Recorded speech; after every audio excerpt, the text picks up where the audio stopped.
Hello, everybody, and welcome to another edition of Inside Guns with your host, me, the Yankee Marshal. Well, it's official.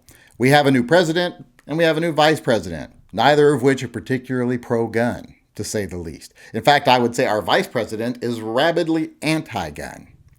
So that's got a lot of people on the right worried that we're going to be facing a lot of legislation like assault weapons bans, magazine limits, and such and such. Well, I hate to be the bearer of bad news, but we are going to face those types of bills. We are going to face assault weapon bans. We are going to face, and I use their term assault weapons here. I'm not actually meaning true assault weapons. I don't think they're trying to ban, select fire military equipment. They're trying to ban ARs. But I think you all know what I'm talking about.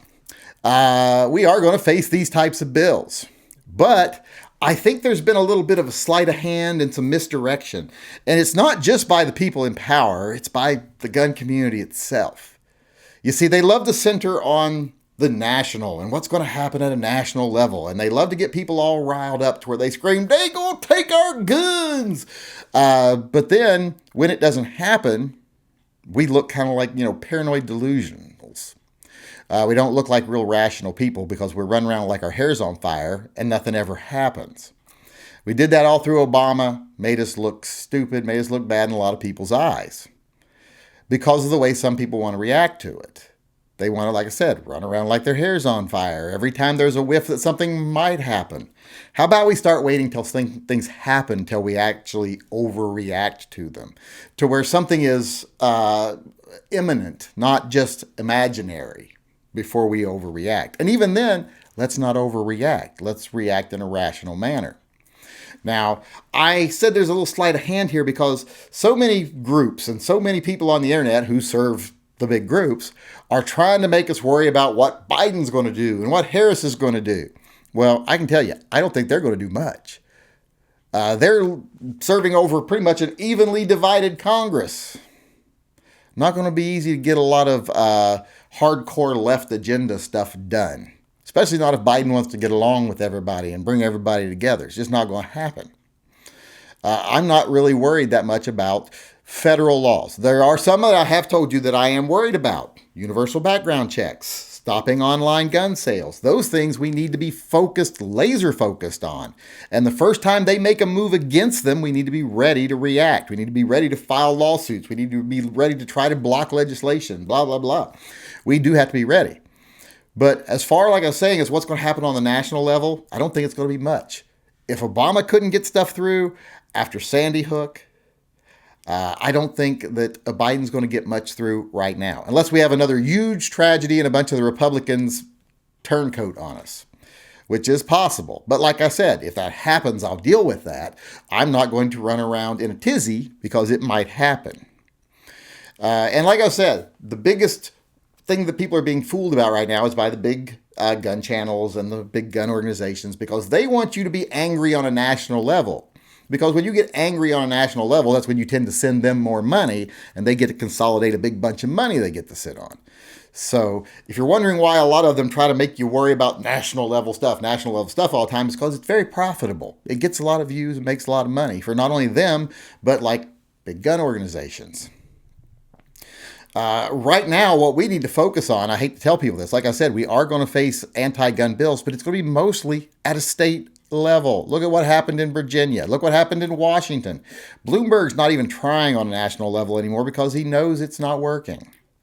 So he's going state by state. And the reason they like to do that is because they know if a national law gets passed and gets challenged, it's very quickly going to make it to the Supreme Court and be decided one way or the other. And they know most of their laws are unconstitutional.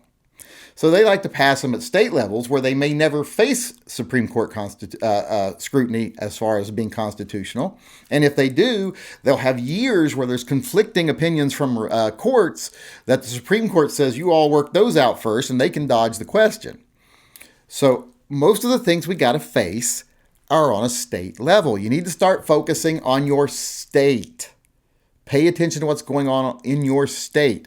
Send money to organizations that are local to your state, not national ones. We don't need to be giving all of our money to one organization again like people did with the NRA forever. We saw how that turned out. We saw how that went for us. So let's not do that again. Like I said, these battles are going to be fought and won on the state level. There will be some on a federal level, and those will be dealt with in the courts. But we have to be vigilant in our states. And here's the thing. If you live in a state where you're like, hey, gun rights here are awesome, there's no threat to our gun rights, I live in the Midwest or West Virginia or something like that, then say, what I'm going to do is find a state like California that's fighting in the Ninth Circuit now, getting magazine limits overturned.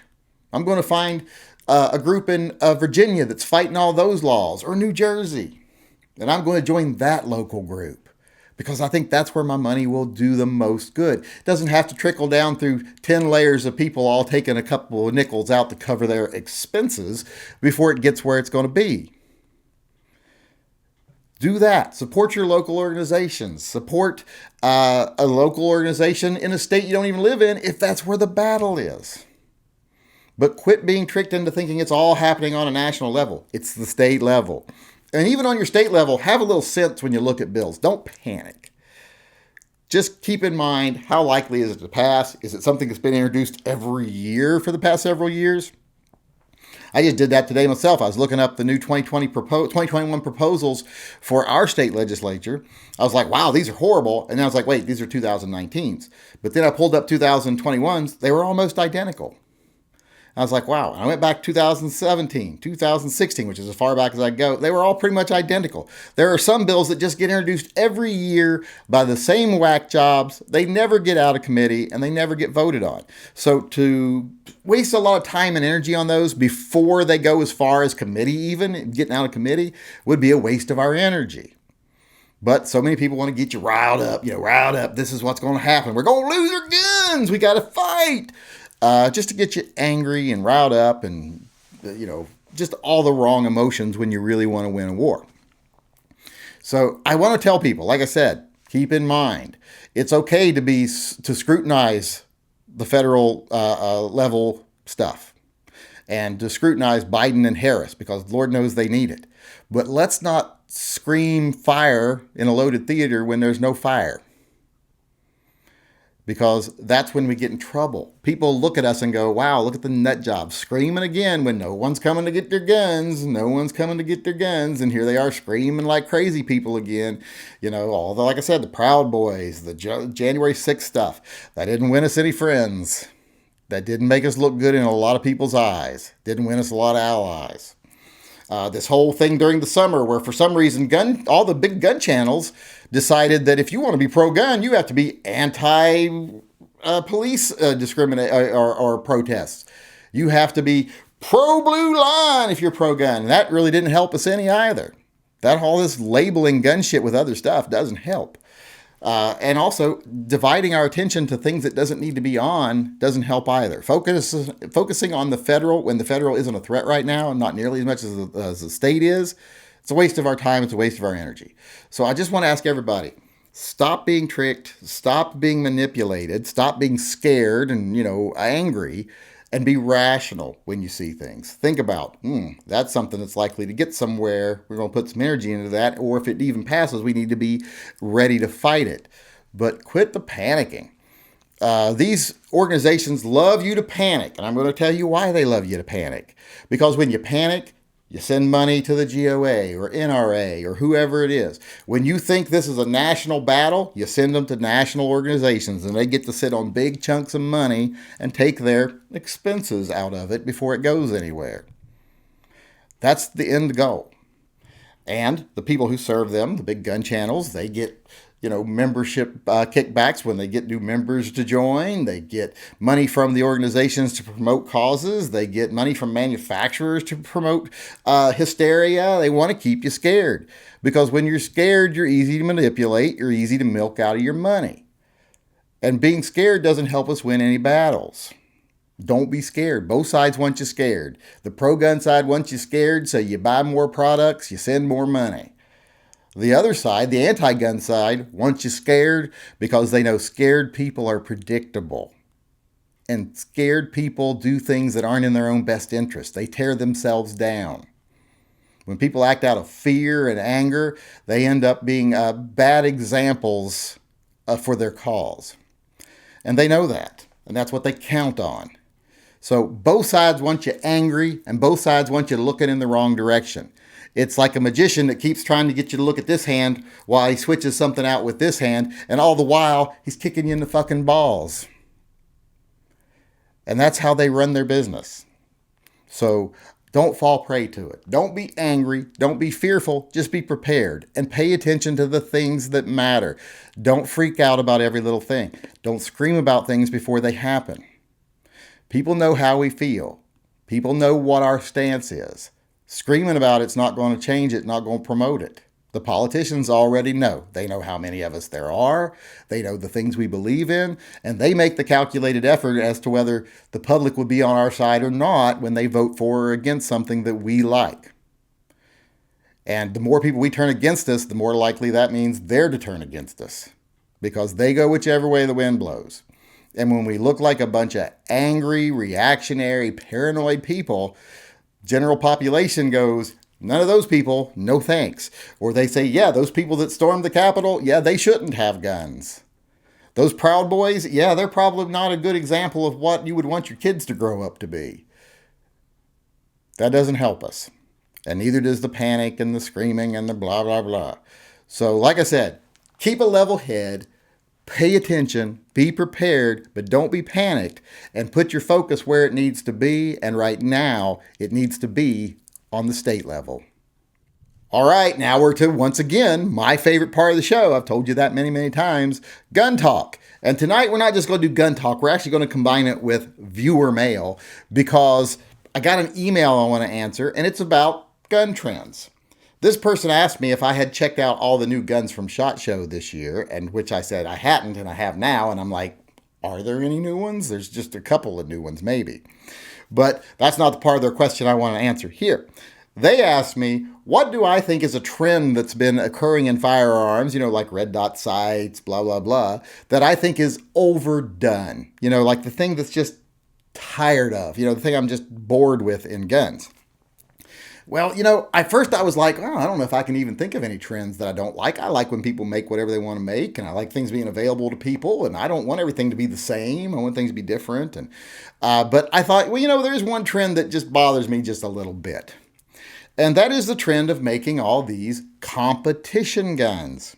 It's like SIG and Walther and every other manufacturer you can name now seems like they want to put out a race gun. Half the guns they produce are race guns. And I'm like, okay, we get it. You can make a heavy gun that shoots flat. It's not that hard. But it's just something that I'm like, when they first started doing it, I was like, oh, cool, some race guns. But then it's like every time a company teases something new coming out, you're like, ooh, what's coming out? And they're like, here's our big 7-pound metal brick that's, way longer than you would ever want, and got the great big giant rear sight on it, and blah, blah, blah, so that you can go shoot competition.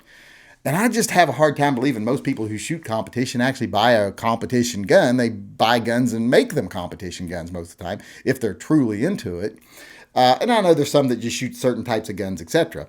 But I'm just like, the whole competition gun thing is overdone. If I don't see another competition exclusive gun again, in the next 5 years, I'd be okay with that. I think there's plenty of options out there. All these big steel frames and heavy guns and stuff like that, long barrels and big sights and stuff. Enough. Had enough of it. So that's my answer. That's what I think is the number one right now, as far as I'm concerned, overdone trend in firearms. All right, I want to end the show today, as usual, with our viewer EDC. And before I actually show the viewer EDC, I want to remind people, if you want to have your picture featured on the show, please send an email over to shootingleftofcenter@gmail.com, and in the subject line, put viewer EDC, and you'll be possibly on the show. And with that said, our viewer for today is Mike L. And as you can see, Mike is carrying his Chiappa Rhino 200DS in a Lobo enhanced pancake holster. Easily one of my favorite carry guns in what is probably my favorite carry holster. And he's even carrying reloads in the same type of case I carry my reloads in when I carry my Chiappa or other revolvers. So it kind of looks like Mike was trying to be me, like he's trying to build the perfect rig that I would build. In fact, for a while there, I started to think maybe this was me, especially when you look up and you see he's wearing one of my t-shirts, the "You must be this tall to be my carry round" t-shirt. So I started thinking, is this me? You know, I've got some fuzzy memories in this noggin. Maybe that is me. I don't know. Maybe I just forgot. But then I started looking at the picture a little closer and I'm like, I don't think that's me for a couple of reasons here. One, the front of those pants, not quite voluminous enough, I guess we should say. A little flat there in the front. So I don't think that's me. And plus, his titties aren't big enough. You know, don't criticize. You take the good with the bad. I got a nice pair here. I got something for everybody. So I'm not going to apologize for that. But I just want to say, like I said, if I was going to build a carry rig, this is the one I would usually build. This is just freaking awesome. So I wanted to show everyone that. And the Chiappa Rhino is a great carry gun. A lot of people don't think about it. One I highly recommend, especially if you want to shoot full power 357 Magnum loads, but you don't want that full power recoil. So Mike L here definitely got it right as far as I'm concerned, and he is our viewer EDC of the day. All right, everybody, that's our show for today. I hope you enjoyed it. I hope you come back tomorrow. Until then, I want to remind everyone that this show is 100% viewer funded. I do not take advertising from manufacturers or gun groups. I don't take money to do videos. I don't take money from anybody except my viewers, and only then if they want to support the programs we support. So if you want to see what this channel is about, the programs we do support, go over to tympistolproject.com, check it out. And then if you like what we do and you want to become a supporting member, go over to patreon.com/the Yankee Marshal and sign up to be a supporter of the channel. And with that being said, I will sign off today, as usual, by saying, as far as the state of the world today, you know, it is what it is.